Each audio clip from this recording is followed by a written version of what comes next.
আসসালামু আলাইকুম। এখন শুনবেন সংবাদ শিরোনাম। চীন সফররত প্রধানমন্ত্রী এখন বেইজিংয়ে, কাল দিনভর ব্যস্ত সূচি। শি জিনপিং এর সাথে বৈঠক শুক্রবার সকালে যোগ দেন ওয়ার্ল্ড ইকোনমিক ফোরামে। নওগাঁর সাপাহার সীমান্তে বিজিবির বাধায় বিএসএফ এর পৌঁছিন চেষ্টা ব্যর্থ। শূন্যরেখায় নারী শিশু সহ 9 জন, অনুপ্রবেশ সন্দেহে দিনাজপুরে আটক 4। বৈশ্বিক সংকট মোকাবেলায় আমদানি রপ্তানি নিয়ে বিশেষ প্রস্তুতি আছে সরকারের, সংসদে জানালেন অর্থমন্ত্রী। মুদি দোকানও আসবে করের আওতায়। দুর্বল অবস্থায় এলডিসি উত্তরণ হলে উল্টো সংকটে পড়ত দেশ, মনে করেন বাণিজ্য মন্ত্রী। জ্বালানি নিশ্চয়তা সহ ব্যবসা শুরুর সময় নামিয়ে আনতে চান 14 দিনে। আমরা উত্তোলন পূর্ববর্তী থ্রেশহোল্ডের মধ্যে ফেরত আসতে পারি যদি আমাদের উত্তোলনটা সাস্টেনেবল না হয়। মধ্যমায় গেলাম কিন্তু ওইখানে গিয়ে স্ট্যাগনেন্ট হয়ে গেলাম, আমাদের আর উত্তরণ ঘটলো না। আসসালামু আলাইকুম। এতক্ষণ শুনছিলেন সংবাদ শিরোনাম, এখন শুনবেন বিস্তারিত। বুলেট ট্রেনে দালিয়ান থেকে বেইজিংয়ে পৌঁছেছেন প্রধানমন্ত্রী তারেক রহমান। বৃহস্পতিবার চীনা কমিউনিস্ট পার্টির শীর্ষ নেতা, মন্ত্রী ও বহুজাতিক কোম্পানির প্রধানদের সাথে সাক্ষাৎ করবেন প্রধানমন্ত্রী। এর আগে স্থানীয় সময় সকাল 10টায় দালিয়ানে অনুষ্ঠিত ওয়ার্ল্ড ইকোনমিক ফোরাম WEF আয়োজিত গ্রীষ্মকালীন দাভোসের বার্ষিক সম্মেলনে অংশ নেন তিনি।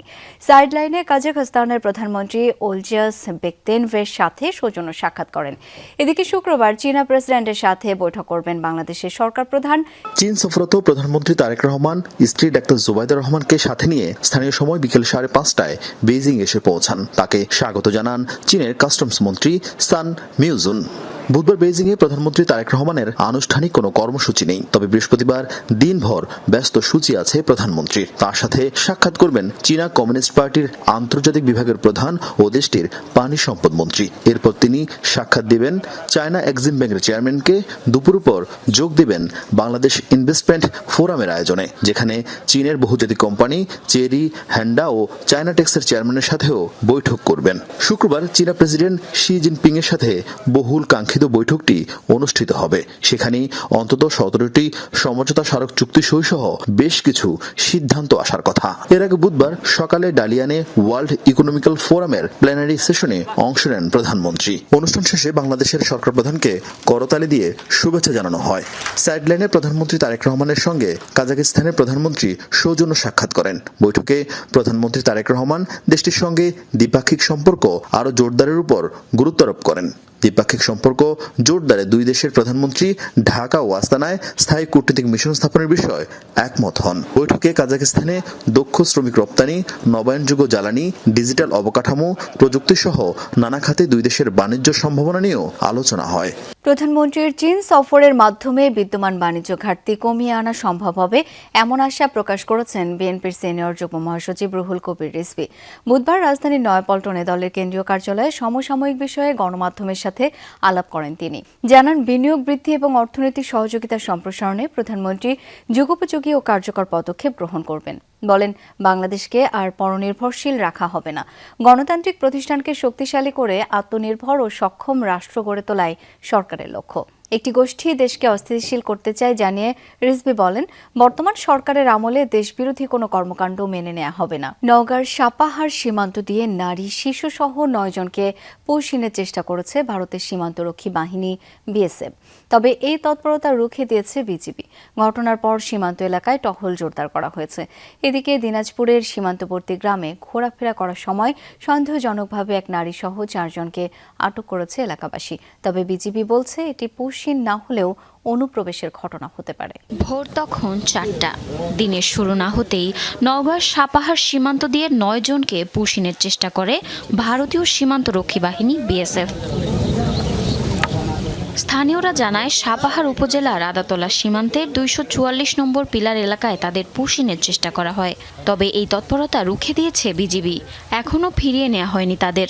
প্রচণ্ড তাপদাহের মধ্যে সকাল থেকেই দুদেশের সীমান্তের শূন্যরেখায় অবস্থান করছেন তারা। সাধারণ জনগণ বিজিবির সামনে সহযোগিতা করে তাকে আটকে রেখেছি, আমরা নিব না। আবার যেভাবেই হোক তাকে ঘুরিয়ে দিব। এত রোদের মধ্যে ছোট ছোট বাচ্চা টাচ্চা তাদেরকে দেখে মনে হচ্ছে আমাদের বুক ফাটে যাচ্ছে। তাদেরকে কোনো সময় কোনো দিকে নিয়ে যাওয়া হচ্ছে না কেন?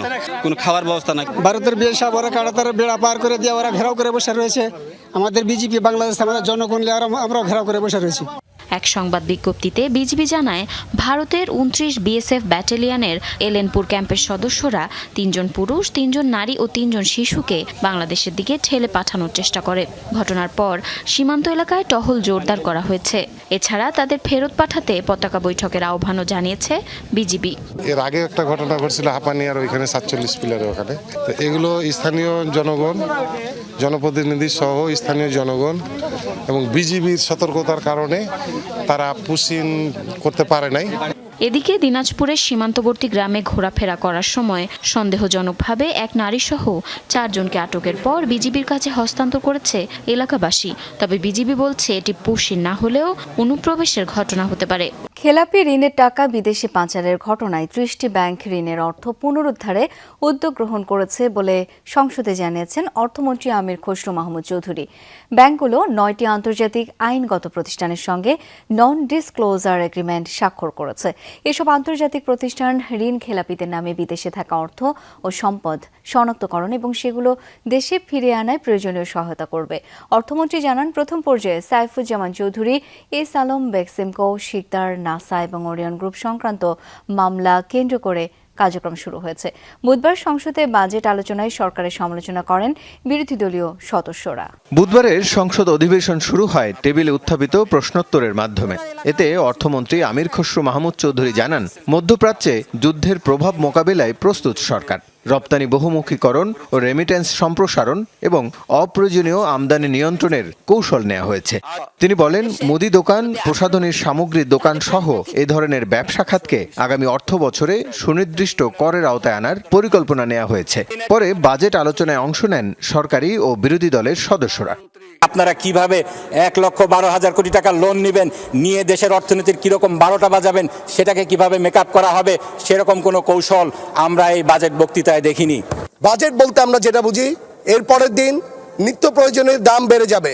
বাংলাদেশের ইতিহাসে এটাই প্রথম যে বাজেটের পরে বাংলাদেশের বাজেটের কোনো প্রকার এফেক্ট করে নাই, কোনো ধরনের কোনো নিত্য প্রয়োজনের দাম ইনক্রিজ করে নাই। ভর্তুকিযুক্ত খাদ্য বিতরণ, নগদ সহায়তা, সামাজিক নিরাপত্তা কর্মসূচি চালু করেছে। এসব কর্মসূচি স্বল্পমেয়াদে দরিদ্র মানুষের কষ্ট লাঘব করতে সহায়ক হলেও দীর্ঘমেয়াদে আমরা যেটা সাস্টেইনেবল ডেভেলপমেন্ট বলি, সেটা দারিদ্র্য দূরীকরণের টেকসই সমাধান নয়। বাজেটের পক্ষে বিপক্ষে আলোচনার পাশাপাশি উঠে আসে রাজনৈতিক প্রসঙ্গ। প্রতিশোধ না মানে বিচারহীনতা নয়। আমরা চাই 1/11 সরকারের সময়ে তার উপরে যে মাননীয় প্রধানমন্ত্রীর উপরে যে নির্যাতন সংগঠিত হয়েছে, এই ঘটনার মুখোশ উন্মোচন করা হোক এবং এই ঘটনার আমি বিচার দাবি করছি মাননীয় স্পিকার।